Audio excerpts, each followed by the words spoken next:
भाव बहुत है कि ठाकुर जी ने 7 दिन तक अपने नख पर गिरिराज जी धारण करके रखे, तो ठाकुर जी का जो वाम अंग का जो हस्त कमल था नीला पड़ गया, नील हो गया। क्यों? नीलमणि तो ठाकुर जी हैं ही हैं, लेकिन ये और नीला पड़ गया। एक रक्त संचार नहीं हुआ। एक वैष्णव बाबा हैं, वो सुना रहे थे मुझको, बोले ठाकुर जी को हाथ नीलो पड़ गए हो। यशोदा मैया बड़ी चिंता में आ गई। जैसे ठाकुर जी ने गिरिराज जी रखे तो ठाकुर जी का हाथ नीला और थोड़ा सा सूज गया। यशोदा मैया बोले मेरे लाला को श्रम है गयो, मेरे लाला को दर्द है रहे होगो, अरे कोई औषधि बताओ, कोई वैद्य आओ, मेरे लाला की पीड़ा कैसे दूर होगी, न कछु बताओ।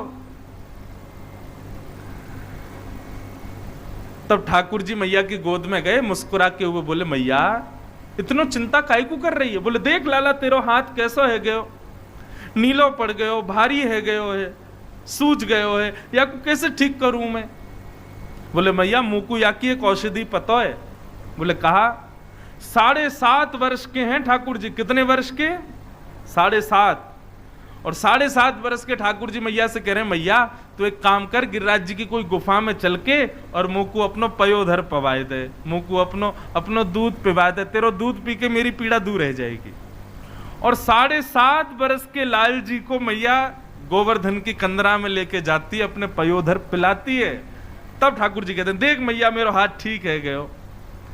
तो वैष्णव मुझे समझा रहे थे भैया हम सबके घर में ठाकुर जी, और ठाकुर जी एक ही आकृति में रहते हैं। मेरे लाल जी ऐसे ही रहते हैं, किसी के ठाकुर जी ऐसे ही रहते हैं, और वर्षों से ऐसे ही बैठे हैं। पीड़ा तो होती होगी ना। तो बोले हम क्या करें, हम सब यशोदा हैं, हम सब यशोदा अपने हृदय में स्थित भाव रूपी पेय का ठाकुर जी को पान करावें। रात्रि पूरे दिन ठाकुर जी को दर्शन कराओ सबको, पर रात्रि शयन से पहले एकांत में आप ठाकुर जी के पास बैठो और अपने हृदय के सारे भाव ठाकुर जी को सुनाओ। मानो अपने हृदय का पेय दूध ठाकुर जी को पिलाओ, उससे ठाकुर जी की जो पीड़ा है, ऐसे बैठे हैं या ऐसे बैठे हैं, वो सब ठीक हो जाती है। इसीलिए हमारे ब्रज के रसिक जन कहते हैं रसिक प्रीतम हित चित्त की बातें श्री गिरधारी जी सो कहिए, तलेटी गोवर्धन की रहिए। ठाकुर जी को 1.25 मन दूध चढ़ा रहे हैं, 56 भोग लगा रहे हैं, ये सब व्यंजन की बात है, लेकिन वास्तविक ठाकुर जी भूखे हमारे भाव के हैं, हमारे हृदय के प्रेम के हैं। अपना प्रेम प्रकट करो एकांत में। हम शयन, मैं पूरे दिन तो कथा आदि में रहता हूं, तो कभी कभी शयन कराता हूं ठाकुर जी को। तो शयन के समय इत्र ले लेते हैं, ठाकुर जी के वस्त्र आदि कम करके, और फिर ठाकुर जी की मालिश करते रहेंगे, फिर बताते हैं पूरे दिन क्या हुआ, आज कथा हुई, कथा में ऐसा हुआ। एक माता जी सामने सो रही थी और उनको मैं देख रहा था, और उनको देख के मुझे भी नींद आ रही थी, लेकिन फिर भी मैंने कथा करी। एक माता जी पानी पे पानी पिए जा रही थी, मेरा गला सूख रहा था तो ऐसे एक कथा में बड़े भाव वाले व्यक्ति आए हुए, आंखों से रो रहे थे ठाकुर जी आपकी कथा सुन के। ये सब बातें उनको बताते हैं तो ऐसा लगता है मानो ठाकुर जी सुख में भर गए हो। असली पेट ठाकुर जी का अब भरा। राम सुखदास जी महाराज यही तो कहते थे, ठाकुर जी से चर्चाएं किया करो, ठाकुर जी से बैठ के वार्ताएं करो, एकांत में अपने भाव उद्गार ठाकुर जी से कहो, ठाकुर जी को वो प्रिय है। और ज्यादा कुछ नहीं कर सकते तो बस घर से बाहर जाओ या लौट करके आओ, तब ठाकुर जी से कहो ठाकुर जी हम जा रहे हैं, और लौट के आओ तो ठाकुर जी हम आ गए। बस इतनी वार्ता कर लो, इसी से ठाकुर जी प्रसन्न हैं।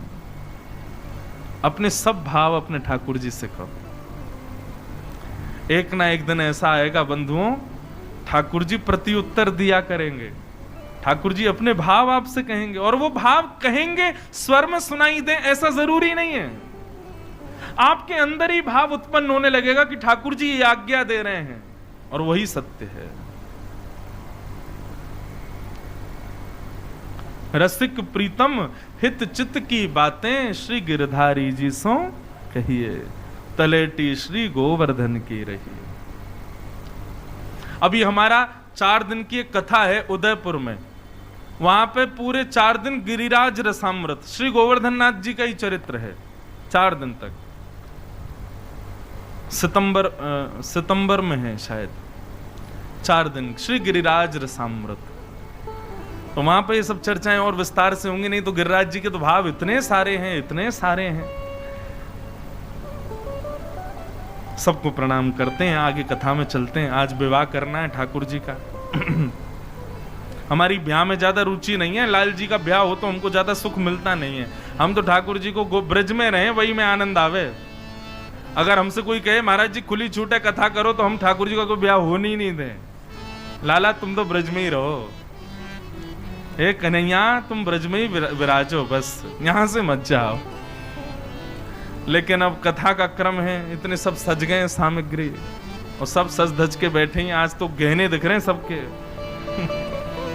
तो मैंने कि चलो अब ब्याह करते हैं। हमारी रुचि नहीं है, लेकिन लाल जी की बड़ी रुचि है। टलते ही रो रहे हैं, मैया कब ब्याह करावेगी मेरो। तो इंद्र का मान मर्दन किया।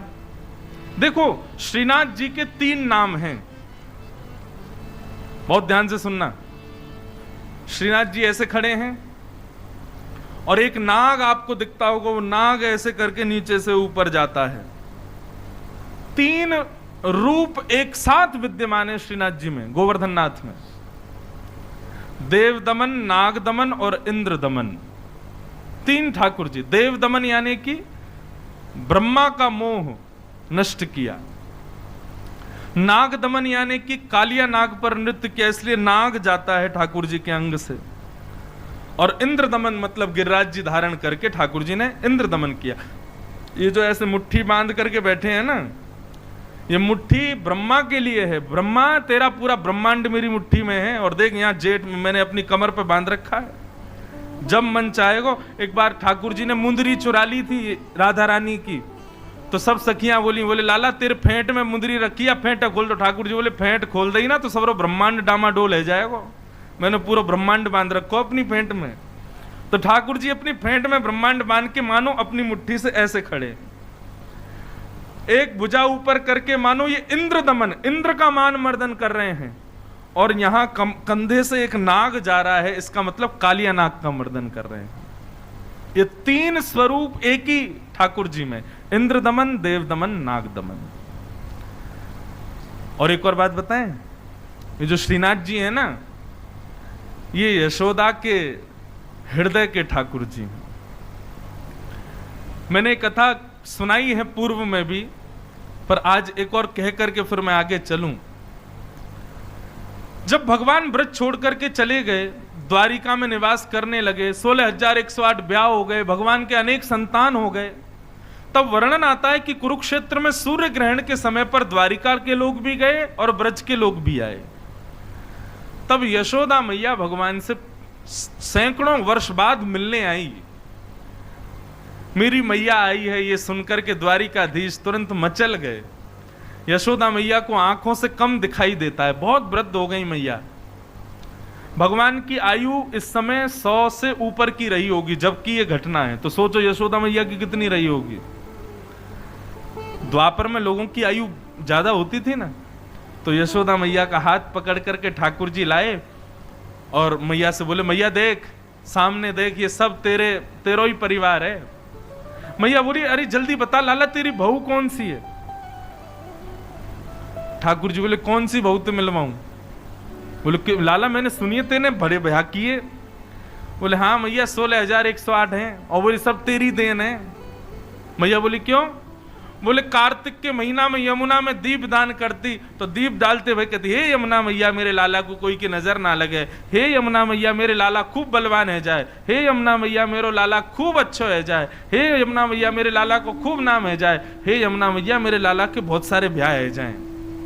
ये तुम यमुना में दीप दान तुमने कार्तिक में किए, वही को प्रभाव है। मैं ये देख कितने सारे ब्याह है गए मेरे। सबसे मिले यशोदा मैया। फिर जब सब चले गए ना, ठाकुर जी बोले अब एकांत में मुझे मैया के पास बैठने, तो सब जाओ यहां से। और आज 100 वर्ष से भी अधिक वर्ष बाद ठाकुर जी यशोदा मैया की गोद में सर रख करके लेटे हैं। द्वारिकाधीश हो गए अब तो। मैया ठाकुर जी को सहला रही है, वार्ता चल रही है। तब ठाकुर जी ने एक बात कही मैया से, बोले मैया मैं गैया चरावे जायो करतो, यदि नेक भी विलंब मोकू आवे में है जातो, तो मेरी मैया मचल जाती कि आज कन्हैया कहां चलोगे हो, इतना समय कैसे लग गए हो। मेरे रूप में, मेरे भाव में, मेरे प्राण में तेरे प्राण बसते मैया। तो कुछ सांची बताऊं, जा समय में वृंदावन से आ रहे हो ना, मुझको केवल एक बात को कष्ट हो कि मेरी मैया प्राण त्याग देगी, मेरे बिना रह ना पावेगी।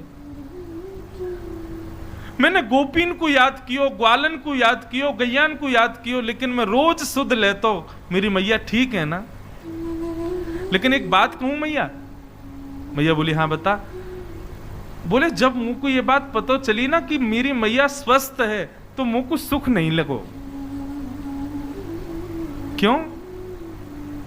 क्योंकि मेरे अंदर तो ऐसी भावना ही, मेरे विरह में मैया तो व्याकुल है जाएगी, लेकिन मैया 100 वर्ष से भी अधिक है कि अभी तक तो स्वस्थ है। मैया सच्ची बता, मेरी सौगंध खा के बता, तेने कोई दूसरा लाला तो ना बना लियो कोई? कहीं वही को देख देख के रहती हो, वही के पास रहती हो, तो को मेरी याद ना आवे मैया? तेरो प्रेम तो ऐसा मैया कि मैं जादना गयो, तेरे प्राण वही दिना निकर जाते, लेकिन तू अभी तक जीवित कैसे है? मुझको ये बात कहनी नहीं चाहिए मैया, लेकिन मुझको अपने और तेरे प्रेम पे कहीं संशय है रहे है। मैया तेने कोई और लाला तो नहीं बना लियो ना? यशोदा मैया के नेत्रों से आंसू गिरने लगे। लाला जादना तू वृंदावन से गयो ना, प्राण तो मेरे वही समय निकल जाते, लेकिन तेरो एक निगोरो रूप मेरे चित्त में बैठो है जो मेरे प्राणन को निकरन ना दे रो। ठाकुर जी बोले कौन सा रूप? बोले लाला जब इंद्र ने हमारे यहां प्रकोप कियो और जब मेरे नन्हे से बाल कृष्ण ने अपनी एकन्नी उंगली पर गिरिराज जी धारण किए, मैं इतनी चिंतित है गई, इतनी व्याकुल है गई, मेरे लाला के ऊपर कितना